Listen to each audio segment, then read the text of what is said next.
Ustaz, wanita apakah lebih baik sholat di tarawih di rumah atau di masjid? Yang benar, wanita yang terbaik sholat di rumah. Kata Nabi SAW, la tamna'u ima Allahi masajidallah wa buyutuhunna khairun lahun. Janganlah kalian melarang para wanita ke masjid, tetapi di rumah lebih baik bagi mereka. Wanita kalau sholat tarawih di rumah lebih afdal daripada kalau dia sholat tarawih di masjid. Seluruh keutamaan yang diperoleh laki-laki kalau ke masjid diperoleh juga oleh wanita tatkala di rumah. Contoh, lelaki kalau ingin dapat pahala 27 kali lipat, 27 derajat, dia harus ke masjid. Itu laki-laki. Dapat 27 derajat. Tapi kalau wanita, dia ke masjid, dia juga dapat 27 derajat. Ternyata di rumah lebih baik. Berarti kalau dia di rumah, dia juga dapat 27 derajat. Dan ini bentuk keringanan dan pemuliaan yang Allah berikan kepada para wanita. Lelaki kalau ingin 27 derajat harus ke masjid. Perempuan tidak perlu, di rumah sudah cukup. Lelaki kalau ingin salat supaya dapat pahala salat semalam suntuk, kata Nabi SAW, man shallama al-imami hatta yansarif kutiba lahu qiyamul laila. Barang siapa yang salat bersama imam sampai selesai, bagi dia pahala salat semalam suntuk. Ini laki-laki ke masjid. Perempuan di rumah dia dapat pahala semalam suntuk. Kenapa? Karena salat di rumahnya lebih baik daripada di masjidnya.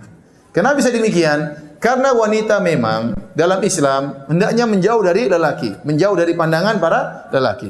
Makanya di zaman Nabi SAW tatkala di masjid, Nabi berkata, khairu sufufir nisa akhiruha wa syarru sufufin nisa awaluha. Kata Nabi SAW, sebaik-baik safnya para wanita yang paling belakang. Kenapa yang paling jauh dari lelaki? Dan seburuk-buruk saf wanita dalam salat adalah yang paling depan, ya.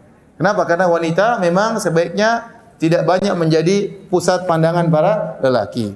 Oleh karenanya para ulama mengatakan bisa jadi wanita ingin sholat di masjid. Karena kalau dia sholat di rumah mungkin dia malas-malasan, hafalan Qur'annya tidak ada, ya. Hafalan cuma 3 qul, ya. Sekarang sudah 4 qul, ya. Qul huwallahu ahad, qul a'udzu birabbil falaq, qul a'udzu birabbin nas, plus qul ya ayyuhal kafirun. Ya.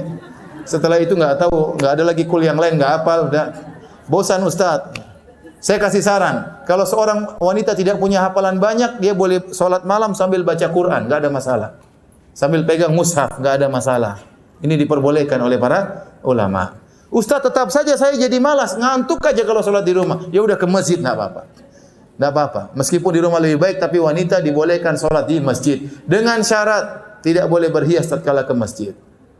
Tidak boleh pakai parfum tatkala ke masjid. Harus seadanya, yang wajar-wajar saja.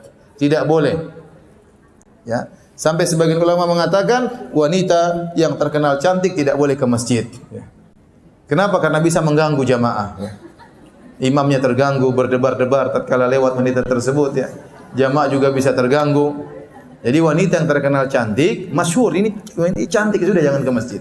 Kalau dia ke masjid, dia berusaha pakai cadar supaya tidak dilihat oleh orang. Ya. Kalau yang pas-pasan wajahnya terserah, boleh.